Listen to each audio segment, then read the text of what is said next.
एक महत्वपूर्ण घोटाला है अपने परोरा पंचायत में, कफन घोटाला। कफन घोटाला भी यहाँ हुआ है। कैसा कफन घोटाला? कफन घोटाला आपको हम बता देते हैं। बेगूसराय जिले के चौराही प्रखंड परोड़ा पंचायत अंतर्गत पंचायत समिति पवन कुमार साहू के द्वारा मुखिया प्रतिनिधि संजीदा खातून पर आरोप लगाते हुए उन्होंने घोटालों का अंबार खोल दिया। एक एक कर बहुत सारे घोटालों के बारे में पूरी पारदर्शिता को पेश करते हुए घोटाला का नाम गिनती करवाया, जिसमें अति दुखद परिस्थिति में सरकार के द्वारा कबीर अंत्येष्टि के माध्यम से मरने वाले परिवार को दाह संस्कार को करने के लिए सरकार के द्वारा मदद के रूप में 3000 रुपये दिया जाता है। ऐसे परिवार को जो आर्थिक रूप से मजबूर और गरीब हो, लेकिन परोड़ा पंचायत के मुखिया प्रतिनिधि के द्वारा 4 साल से 1 रुपया भी कहीं नहीं दिया गया है। इसी के नाम परोड़ा पंचायत समिति सदस्य पवन कुमार साहू ने कफन घोटाले के नाम से उजागर किया। विशेष न्यूज इस वीडियो के माध्यम से दिखाया जा रहा है। वीडियो न्यूज बिहार से परमानंद प्रभात की रिपोर्ट। क्या नाम है आपका? नाम पता बताइए। उमेश यादव। कौन टोला घर है? टोला ब्रह्मपुरा, वार्ड नंबर 6, पंचायत परोरा, प्रखंड चौराही, जिला बेगूसराय। बेगूसराय। आपके साथ देखते हैं, मतलब हिंदू धर्म प्रायण के हिसाब से जो हरी पहने हुए हैं, आपके घर में किनका डेथ हुआ है? हमारे पिताजी को। क्या नाम था? गुनेश्वर यादव। गुनेश्वर उर्फ कुछ और नाम से लोग जानते थे गाँव में? गुनेश्वर यादव नहीं, गुनेश्वर यादव, गुनी यादव। अच्छा, तो कहने का मतलब है कि जो दाह संस्कार कबीर अंत्येष्टि के माध्यम से जो दाह संस्कार का पैसा मिलता था वो मिला क्या? नहीं मिला है हम लोग को। आपको मालूम है कि दाह संस्कार के लिए पैसा मिलता था? हाँ, पहले मिलता था। कितना मिलता था? 3000 रुपया। किसके लिए मिलता था? कर्ता के लिए मिलता है, मरने वाले को। दाह संस्कार के लिए ना? हाँ। अच्छा, वो नहीं मिला है ना? न, अभी तक आपको कोई समाद भी नहीं आया है कि हम बाद में देंगे या दे रहे हैं या आएंगे? नहीं, कोई समाज नहीं। नहीं। और पिताजी को जो जलाने का जो भी लकड़ी उकड़ी का जो खर्च हुआ वो सब अपने पॉकेट से किया? सब अपने खर्चा किया। वो नहीं दिया है ना? कोई सूचना दिया है? कुछ और। आप क्या कहना चाहिएगा सरकार से? आप तो एकदम बिल्कुल भूमिहीन हैं। बास इतना जमीन है? 4 कट्ठा। 4 कट्ठा, माँ तो बसने योग्य है ना? हाँ, बास का जमीन है, उसके बावजूद भी आपको नहीं मिला। क्या कहना चाहिएगा सरकार से कि आप जैसे गरीबों के साथ अगर ये नाइंसाफ़ी हो? सहयोग न मांगे। सरकार को ये कहना चाहते हैं कि हम जैसे गरीबों को बोलिए सहयोग करेंगे। हाँ, जो सहयोग राशि है वो दिलवाने का कृपा करें, ठीक? हाँ, ठीक।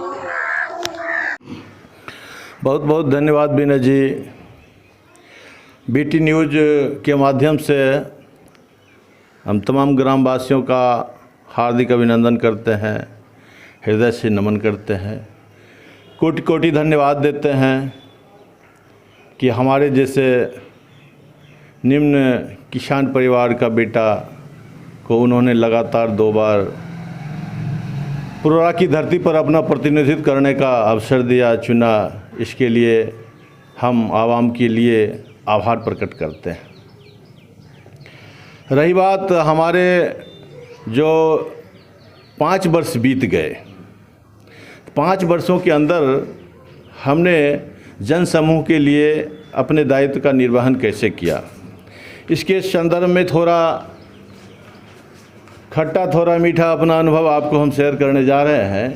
सबसे पहले तो यहाँ की आवाम ने हम पर भरोसा करके हमको अपना प्रतिनिधित्व करने के लिए प्रखंड भेजा। प्रखंड में प्रमुख पद का दावेदारी भी हमने किया था, चूँकि चुनाव में हमने घोषणा किया था कि प्रमुख का दावेदारी करूंगा और किया भी। संयोग से कुछ हमारे निकटतम करीबी के चलते हमारी हार हुई।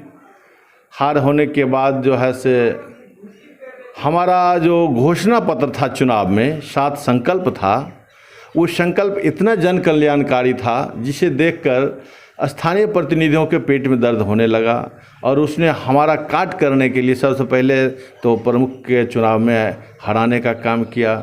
उसके बाद प्रमुख से एंटी करके वहाँ भी हमारे विकास योजनाओं को रोकने का प्रयास किया।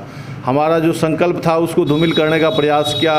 उसके बाद जो होता है कि ग्राम पंचायत में नियमतः हर एक 2 महीना पर कम से कम एक बार आम सभा बुलाना है और उस आम सभा में स्थानीय पंचायत समिति मेंबर को विशेष रूप से आमंत्रित करना है, विशेष आसन देना है। ऐसा प्रोविज़न है, बिहार सरकार का गाइडलाइंस है। लेकिन 5 वर्षों में हमें दरकिनार करके अपमानित किया गया, आज तक बुलाया नहीं। और जहाँ तक 15 अगस्त और 26 जनवरी तक की बात है, यहाँ तक में भी हम लोगों को नहीं बुलाकर अपमानित करने का काम किया। और हम ये समझ के छोड़ते गए ये मेरा अपमान नहीं है, ये जनता का अपमान है, जनता द्वारा चुने हुए प्रतिनिधि का अपमान है, अत्यंत पिछड़ी जाति का अपमान है। और हमने ये सोच के सब्र किया कि आने वाले समय में अत्यंत पिछड़ी जाति के लोग इसका बदला अवश्य लेंगे। और जिस तरह से ये लोग काम किए हैं, इनका काम तो बिल्कुल ही समझिए घोटाला से पूर्ण काम है। तो इनके बारे में बताने से पहले थोड़ा मैं अपना बता देता हूँ कि चूँकि किसी भी एग्ज़ाम में 100 नंबर में 30 नंबर भी लाइएगा तो आप पास होइएगा। उस तरह से हमारा 7 संकल्प था चुनाव से पहले। संकल्प नंबर 1 में था कि शमशान घाट को निर्माण करना था पंचायत के अंतर्गत। नंबर 1 मोक्ष धाम जिसको हमने कहा था, और बड़ी मेहनत से हमने उसका निर्माण कराने का काम किया। एक सपना तो वो हमारा पूरा हुआ। दूसरा सपना हमारा था कि APL और BPL, पहले था कि BPL वालों को ही वृद्धा पेंशन अवस्था का लाभ दिया जाता था। हमारा घोषणा पत्र में था, संकल्प में था कि APL BPL दोनों को हम करवा देंगे क्या कहते हैं ये वृद्धा पेंशन लाभ के लिए। तो इसके लिए तत्कालीन समाज कल्याण मंत्री हमारे माननीय मंजू वर्मा थी, उनसे हमारा अच्छा रिश्ता भी था, हम दल के लोग भी थे। हम जाके उनसे रिक्वेस्ट करके प्रस्ताव दिया और उन्होंने इस प्रस्ताव को आगे बढ़ाया। माननीय मुख्यमंत्री जी भी इसको स्वीकृत कर लिए और हमारे प्रस्ताव को माननीय तत्कालीन समाज कल्याण मंत्री मंजू वर्मा मानी और उनके प्रस्ताव को माननीय मुख्यमंत्री जी ने मान के इस सपना को साकार किया। और ये सिर्फ परोरा में नहीं बल्कि पूरे प्रदेश में लागू हो गया और इसके लिए भी हम अपने मेहनत को साकार मानते हैं। तीसरा हमारा था कि किसानों के खेत में मनरेगा का मजदूर काम करेंगे फ्री में। ये सपना हमारा अधूरा रह गया इसलिए कि हमारे योजनाओं को, मनरेगा की योजनाओं को चलने ही नहीं दिया। अगर मनरेगा की योजना चलती तो उसके हिसाब से जो है से धन का प्रबंध होता और उस मनरेगा के तहत हम किसानों को खेत में जो है से फ्री में मजदूर से काम करवाते, मजदूर का मजदूरी का भुगतान होता, किसान का फ्री में काम होता। ये सपना हमारा अधूरा रह गया। एक सपना हमारा था कि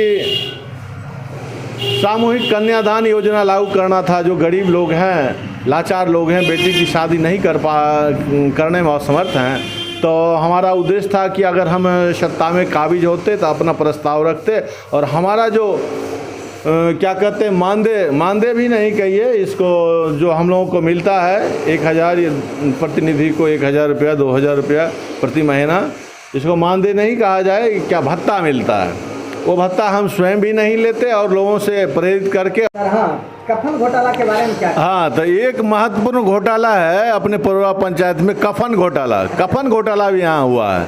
कैसा कफन घोटाला? कफन घोटाला आपको हम बता देते हैं कि जब इनका कार्यकाल शुरू हुआ तो कोई भी आदमी जब मरता था अपने गांव में तो कबीर अंत्येष्टि के तहत 3000 रुपया ये उनके घर पर पहुंचाते थे। तो गरीब हो अमीर हो सबको पहुंचाते थे। 1 साल के बाद वो पहुंचाना बंद कर दिए। तो जो निहायत गरीब है जिसके लिए कबीर अंत्येष्टि की राशि आती है तो उनका भी राशि गमन कर लिए, कहे कि हम पहले साल बहुत बांट दिए। तो बांट दिए, आप अमीर हाक बांट दीजिएगा, गरीबों का कफन पैसा 2000 बांट दीजिएगा। तो ये गरीबों का कफन का घोटाला है। पॉलिटिकल के तहत वो अपने आदमी को कफन घोटाला में जो है अपने आदमी को पैसा दे के और कबीर अंत्येष्टि का जो पैसा जिसका अधिकार होता है उसको, कबीर अंत्येष्टि अंतर्गत जो भी कोई भी अगर ग्रामीण मर जाते हैं, गरीब आदमी हैं, तो उनके दाह संस्कार के लिए, अंतिम उनके शव के निपटान के लिए सरकार द्वारा पैसा दी जाती है और तत्काल इनको देना है। और जो 4 वर्षों से एक भी गरीबों को नहीं दिए हैं, तो क्या आप बता सकते हैं कि 1 साल में कहाँ से ला के दे रहे थे? इसका मतलब ये हुआ कि आप गरीबों का पैसा पहले तो अमीरों में बांट दिया अब बांट दिया कि रख लिया आप जानिए, लेकिन 4 बरस से कफन का पैसा कहाँ है? तो ये कफन घोटाला है। अच्छा, इसको हम कफन घोटाला, एकदम कफन घोटाला है। कहाँ हुआ है? कहाँ हुआ? नहीं हुआ है। उसके बारे में हमने पता किया, पदाधिकारी से जानकारी ली कि एकम्बा पंचायत में हो गया। कौन चीज़ का? ये स्वच्छता कर्मी का बहाली, प्लस जो है सो वहाँ कचरा प्रबंधन के अंतर्गत ठेला और टेम्पू वगैरह था है, और सुबह सुबह उसका कर्मी आते हैं,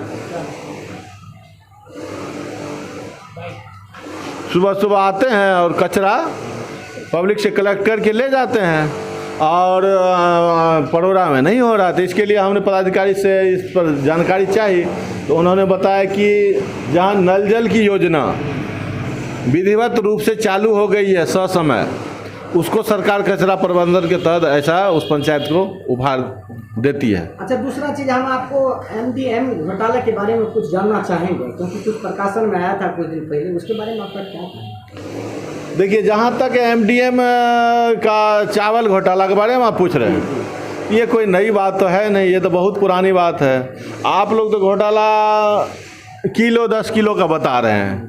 कितना हम देख रहे थे न्यूज़, BTV में थी, BT न्यूज़ पर हम देख रहे थे कि एक बोरा में 8 किलो, किसी में 6 किलो, किसी में 10 किलो, यानी 3 बोरा का एवरेज लीजिए तो 24/3, 8 किलो प्रति बोरा घटा। तो पूरे प्रखंड में लगभग 120 से अधिक ही सेंटर है जहां ये आपूर्ति की जाती है मध्याह्न भोजन का चावल। ये तो बहुत बड़ा उद्देश्य सरकार का उद्देश्य है कि ऐसे गरीबों का, ग्रामीणों का बच्चा जो पढ़ता है स्कूल में, खाना पोषाहार, संपूर्ण पोषाहार नहीं मिल पाता है, उसको अच्छा से अच्छा भोजन मिलेगा, उसका दिमाग तेज होगा और हमारे राष्ट्र का विकास होगा। लेकिन यहाँ तक देख रहे हैं कि उसका सबसे पहले तो घटिया चावले देता है, चावल में भी कटौती, वो काट लिया, मैंने 8 किलो एक बोरा में काट लिया। अब 110 मान लीजिए स्कूल है, 120 सेंटर है, या 10 स्कूल का सेंटर है, उसके अलावे जो आंगनबाड़ी के सेंटर है उसकी काउंटिंग नहीं है। आप सिर्फ 110 सेंटर